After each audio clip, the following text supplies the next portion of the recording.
नमस्कार मित्रों, आप सभी का कुछ बातें बातें में स्वागत है दोस्तों। दोस्तों, राहुल गांधी ने मोदी जी को हरा दिया और मोदी जी अपना झोला लेके चल दिए। जैसा कि आप हरदम मोदी जी कहते हैं ना कि मेरा क्या है, मैं तो झोला उठा के चल दूंगा। लेकिन ऐसा कुछ हुआ नहीं है। राहुल गांधी जी जो उनकी जो पार्टी जो है, पिछली बार जो इलेक्शंस में 54 पे थी, इस बार 98 के करीब आई है। और भाजपा की जो जो सीटें हैं लगभग 240 के करीब लगभग आ रही हैं। ठीक है, ये बात सही है कि भाजपा जो है, जो पिछली बार 303 जो सीटें उनकी आई थी, इस बार उनकी जो सीटें घटकर 240 रह गई हैं। और जहां तक गठबंधन की बात है, तो गठबंधन में जो कांग्रेस का जो इंडिया गठबंधन था, वो 230 सीटें लेके आया है। और उसी के साथ साथ जो भाजपा का जो गठबंधन था, उसने 290 टू 90, अभी 290 294 के करीब ऊपर नीचे होता रहता है, वो है। और उसके साथ साथ भाजपा ने दो और राज्यों में जीत हासिल की है। वो कौन से राज्य है? उड़ीसा में उसकी बहुमत की सरकार बन रही है। और साथ साथ में एनडीए की जो सरकार जो है तेलंगाना में सॉरी, तेलंगाना में नहीं, आंध्र प्रदेश में, वहाँ पर भी भारतीय जनता पार्टी और उसके जो अगुवाई वाली जो सर एनडीए है, उसकी भी सरकार वहाँ पर बन रही है। दोस्तों, सबसे बड़ी कमाल की बात यह है दोस्तों कि कांग्रेस वाले जो है इतने खुश हो गए हैं, इतने ढोल नगाड़े, राहुल जी की नेतृत्व ने कमाल कर दिया, धमाल कर दिया, धोती फाड़ कर रुमाल कर दिया, ये सारी बातें चल रही हैं, एकदम ढोल नगाड़े हो रहे हैं, राहुल गांधी जिंदाबाद, राहुल गांधी जिंदाबाद। लेकिन भाई, ये सोचने की बात है ना, तो उनका गठबंधन जो था वो सत्ता के करीब आया, सत्ता से कोसों दूर है। ठीक है, 230 के करीब उनकी सीटें आ रही। कांग्रेस की खुद की जो सीटें हैं वो भी दो 150 200 के करीब आती तो चलो एक बात मान लेते कि हाँ भाई, चलो उसने बहुत ही अच्छा किया है। वो बहुत भी अच्छा नहीं कर, दो गुना भी सीटें नहीं बढ़ा पाए वो अपनी। 98 पे 54 पे थे, 98 पे रह गए तो दो गुना भी नहीं हुई। 108 भी कम से कम लेके आ जाते तो समझ में आता। तो ये जो चीजें जो दिख रही हैं, ये बात, एक बात तो सही है दोस्तों कि जो एनडीए का जो जितनी जो उनकी जो सीटें थी पिछली बार से, वो काफी कम हुई है। लगभग 46 47 के करीब, 45 46 सीटें जो है उनकी कम हुई है। लेकिन एक बात ये भी समझने की जरूरत है दोस्तों कि पिछले 10 साल से हैं सत्ता में, और वहां पे 45 46 सीटें कम हो गई हैं। तो थोड़े बहुत एंटी इनकम्बेंसी या फिर कुछ ना कुछ तो कहीं ना कहीं कारण 10 साल में कुछ ना कुछ तो बन ही जाते हैं। वो तो ठीक है दोस्तों, कांग्रेस अभी बहुत ही खुश है, ये कांग्रेस के लिए बहुत ही खुशी की बात है।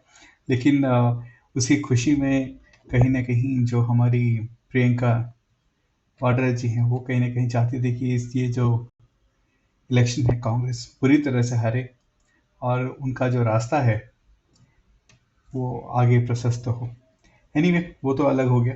लेकिन दोस्तों, भारतीय जनता पार्टी की सबसे ज़्यादा जो सीटें भारतीय जनता पार्टी ने जहाँ पे लूज की हैं, वो है आपकी उत्तर प्रदेश की। और दोस्तों, जो भी सुन रहा है कि भाजपा की इतनी कम सीटें इसलिए आ रही है क्योंकि वो उत्तर प्रदेश में इतना बुरा उन्होंने किया है, और तो लोग जो हैं उसको थोड़ी देर के लिए तो हिचकिचा रहे हैं कि भाई ऐसा क्यों।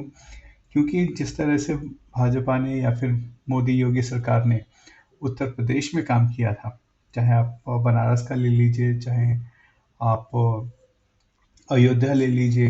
इनफैक्ट आपको ये सुनकर हैरानी होगी कि अयोध्या में भी बीजेपी वाले वहां पे हार गए हैं। पूर्वी यूपी में भी, जहां से कि आपके मोदी जी आते हैं, वहां पे भी काफी अच्छी आ, हार मिली है भाजपा को काफी सारी सीट्स पर।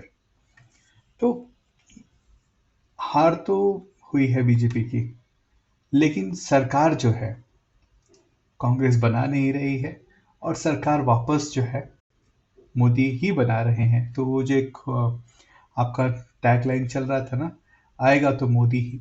तो वो जो है वहाँ तक जो है वो बात एकदम सही है, आएगा तो मोदी ही, और मोदी आ रहा है। लेकिन इस बार के चुनाव में काफ़ी सारे अच्छे अच्छे लोग जो थे वो हार गए हैं। जैसे कि आपके अमेठी से आपकी स्मृति ईरानी जी थी, वो भी हार गई हैं। और हारी किससे है? तो अभी जो सोशल मीडिया पे चल रहा है वो है कि भाई आपने राजा को हराया, लेकिन राजा के प्यादा ने आपको हरा दिया। तो ये चल रहा है। और कांग्रेस वाले कह रहे हैं कि ये बीजेपी की जो हार है, ये बीजेपी की अहंकार की हार है। इतने ज्यादा अहंकारी हो गए थे, इसीलिए बीजेपी वाले हार गए। फिर आपकी हमारी जो दीदी है बंगाल से, उन्होंने तो कह दिया कि भाई इस्तीफा दे दो अपना,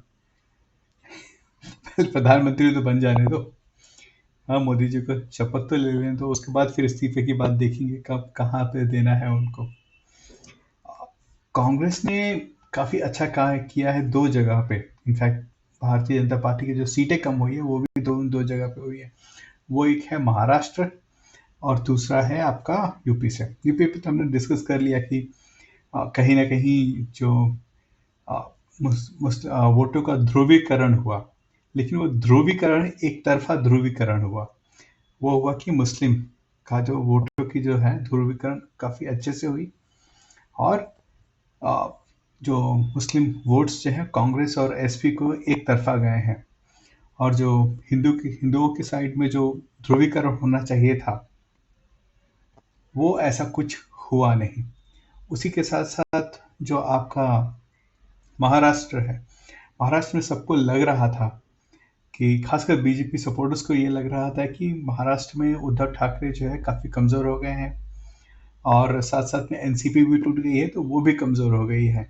और कांग्रेस के भी काफ़ी सारे बड़े नेता जो थे वो बीजेपी में शामिल हो गए थे। तो ये तीनों वहाँ पे उतना अच्छा नहीं कर पाएंगे। लेकिन उसके उलट नतीजा आया है, और वहाँ पे जो इंडी गठबंधन जो है उसको लगभग 29 सीटें के करीब मिली हैं, जो कि काफ़ी बड़ा अच्छा नंबर मेरे ख्याल से माना जाएगा। और इसी में आपका जो है आपके उद्धव ठाकरे जो है उनकी जो शिवसेना है उसको 10 सीटें करीब मिली हैं लगभग। तो और उसके साथ साथ में जो हमारे जो एनसीपी वाले हैं, शरद पवार जी की जो पार्टी थी, वो भी 6-7 सीटें निकालने में सफल हो पाई है। इनफैक्ट जब वो पूरे उसमें रहते थे, जो पूरी एनसीपी थी, वो इतनी सीट नहीं निकाल पाई जितने की टूटी हुई जो शरद पवार की जो पार्टी है उसने इतनी सीट्स निकाल लिए हैं। तो देखिए दोस्तों, इसका अगर सिंपल सा समझना चाहिए तो मेरे ख्याल से कहीं ना कहीं बीजेपी के लिए और खासकर मोदी जी के लिए एक तरह से वार्निंग शॉट है। खासकर जो बीजेपी के जो वो सांसद और वो जो नेता जो ये कहते थे कि हमको क्या करना है मोदी के नाम पे, तो जीत ही जाएंगे। तो मोदी जी का तो ये थर्ड टर्म है, और मोदी जी अपना जैसे जैसे करके ये तीसरा टर्म तो निकाल लेंगे। लेकिन इसके बाद अब जो है जितने भी विधायक हैं चाहे जो मेंबर ऑफ पार्लियामेंट हैं, उनके लिए एक सबब है कि भाई मेहनत करना चालू कर दो, क्योंकि आगे की डगर जो है थोड़ी ढीली तो रहने वाली है, उखड़ खाबड़ रहेगी। और जो आपका जो कहते हैं ना कांग्रेस का इकोसिस्टम जो है वो मोदी जी को उतने अच्छे से काम करने नहीं देगा। जीता उतनी सीटें नहीं है, लेकिन हाँ कहीं ना कहीं जब जब आपकी सरकार जो है नॉर्थ के पलटू राम और साउथ के पलटू राम पर निर्भर होगी, तो कहीं ना कहीं मोदी जी को स्मार्टली काम करना पड़ेगा। और साथ साथ में जो बीजेपी के जो हार्डकोर वोटर्स है उनको शायद जो बीजेपी के जैसे यूसीसी और जो भी कार्य थे जिसको वो चाहती थी कि इस बार हो जाए, इस बार बीजेपी करेगी आने के बाद में, वो कहीं ना कहीं धीरे धीरे मुझे लग रहा है कि धीरे धीरे कहीं ना कहीं पे बैक बर्नर पे जाएंगे वो सारी की सारी चीज़ें। तो दोस्तों ये था हमारा 2024 का इलेक्शन का सार। बीजेपी हारी है अच्छे से। हाँ, एक और दो चीज़ें और बता रहा मैं भूल गया कि अमृतपाल सिंह ठीक है, जो कि अभी आसाम की जेल में है और देश विरोधी कार्यों के लिए जेल में है। वो काफी कंदूर साहिब पंजाब में है, वहां से वो जीत रहा है। ठीक है, उसके साथ साथ एक और नेता जो है जीत रहा है, वो है चंद्रशेखर, जो आपके भीम आर्मी की जो पार्टी है वो उसके नेता है। कंट्रोवर्शियल, दोनों ही काफी कंट्रोवर्शियल नेता है, और लेकिन दोनों इंडिपेंडेंटली लड़े हैं और जीत गए हैं। तो ये अपने आप में बड़ी ही हमारी, क्या कहें कि हमारी डेमोक्रेसी है, अच्छी बात है, जीते, अपने आप को प्रूफ करें। तो दोस्तों, जैसा भी है, अगर हम लोग बीजेपी वालों के लिए कहा जाए, बीजेपी का हार्डकोर सपोर्टर्स के लिए कहा जाए, तो उनका एक चीज तो सही हुआ है, वो है कि आएगा तो मोदी, बस इतना ही सही हुआ है। बाकी काफी सारी चीजें हैं, काफी सारी आपको विश्लेषण सुनने को मिलेंगे, लेकिन इन सब का सार बस इतना ही है कि कांग्रेस को एक जीवनी मिल गई है, और हमारी जो ईवीएम है उसको थोड़ा सा आराम मिल गया है, उसको भी कोई तंग नहीं करेगा। तो दोस्तों, अभी के लिए बस इतना ही, फिर मिलते हैं। धन्यवाद।